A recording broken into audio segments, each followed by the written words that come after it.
આ રજવાડું કુંભારનું છે અને રજવાડું એટલે આવ્યું છે કે ઠરકોન પાવર બે મારા જોડે છે ભાઈ.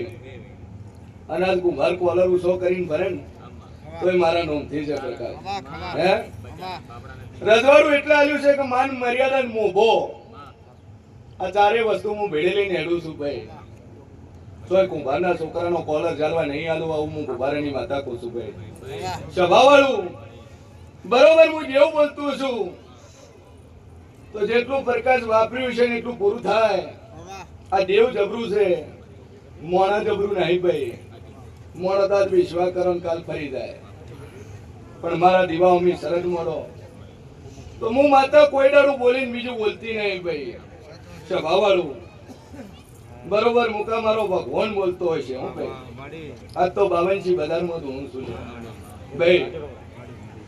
આ બાજુ જમ્મુથી મોડી કન્યાકુમારી સુધી બાધાઓ છે.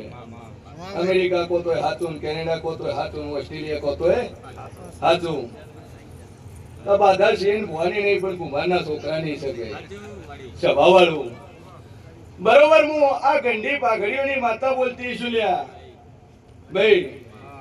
કે પાઘડીઓ બેઠી છે અને આ પાઘડીની આબરૂ આ 52 બજારમાં કોઈ દાડું સામમાં નહીં આલું. કોઈ દાડું આ પાઘડીની આબરૂ દવા નહીં આલું આવું હું કુંભારની માતા કહું છું ભાઈ.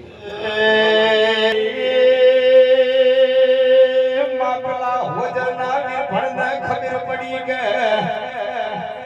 આ પાટણમાં સધી વણતી વાય આઈ છે તંદાડે હોજનો વિરભણ એ મહાદાડા સધી જાય કોયા લીધા ગાડી.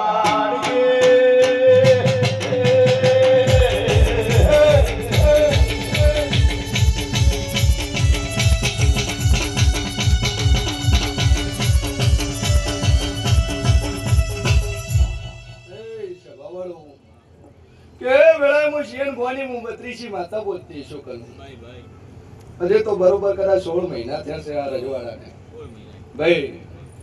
બાકીના હોળ જવા દો. આ 52 બજારમાં આ કુંભારના ઓગળે ઘર ઘરમાં શિયન ભૂવો પેદા થાય ભાઈ.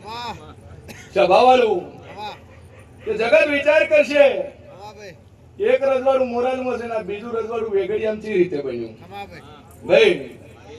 એવું દાદુ કહેતી નહીં પણ હોળ મહિના કનું દાવા દે હજી બીજા અને ઘરે ઘરે શિયન બોલ ઘરે ઘરે રજવાડા ન બનાવું મારું નામ દેવું નહીં ભાઈ. સ્વભાવવાળું હું કોમન ટોમન વાળી માતા છું ભાઈ. અને દુનિયામાં કોઈ કોલર ચાલે તો હું વળિયાવાળી રહેતી નહીં ભાઈ.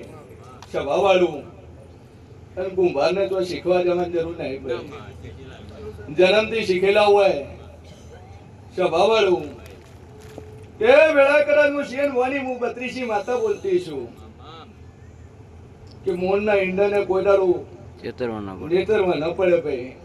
હે એટલે જેમ કુંભાર છે ઘરે ઘરે પેદા થયા છે અહીંયા ઘરે ઘરે દેવ છે પણ એ દીવામાં શરત મોડો એ દીવામાં નજર નો ખોટ માતા તમારી છે ભાઈ. સ્વભાવવાળું પણ પારખી હકો તો પારખવું પડે. પારખ્યા વગર કશું થાય ને. જેમ માટીને ટીપી ટીપીને ઘડો બને ને એમ ટીપી ટીપીને કુંભાર બને છે. અને કુંભારના અહીંયા જોતો હોય ને એટલે લોઢાના ચણા જેવો હોય ભાઈ. જગતમાં જુઓ પણ કુંભારનું દુઃખ કાઢવું અને કુંભારનો જો જોવો એટલે લોઢાના ચણા જેવો. કારણ કે એ ટીપી ટીપીલું માટલું ભેડીને જોવું પડે કે ઠંડુ છે પાણી ગરમ છે.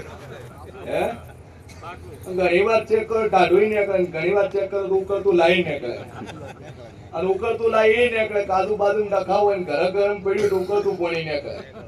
હવે ખારી એટલી બાજુ થાવું આ બાજુ હકો ને પેલી બાજુ હકો ભુવાન દાવું તો ભાઈ.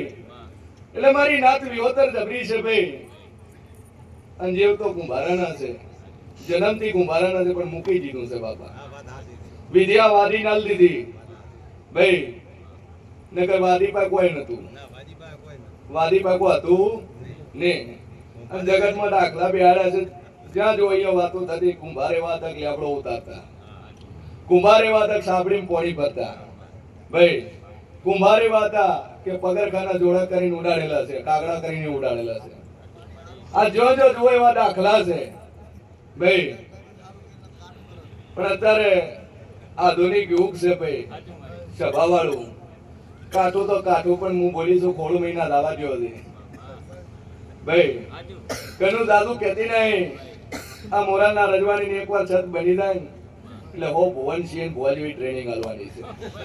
હે સ્પેશિયલ જો જોવાની ટ્રેનિંગ આલવાની, જોચી રીતે જોવાય. સભા વાળું બરોબર મારો ભગવાન બોલતો હશે લ્યા કે હોમાં બેહી તો પૂછ્યાવાનો જવાબ આલે ને એનું નામ માતા. પછી પૂછો ને ભો પૂછે ખૂબ વખો છે ને જેમ આયા છો ને ચિયા ગોમના છો ને શું દુઃખ છે ને બાધા તો હેરતી હતી મટ્યું કે ન મટ્યું એવું પૂછે ને ભો ન કહેવાય. પણ હોમાં બેહો અને તમારા વાતેડામાં હૈયામાં હું પડ્યું છે એ પારખે એનું નામ માતાની પારખે.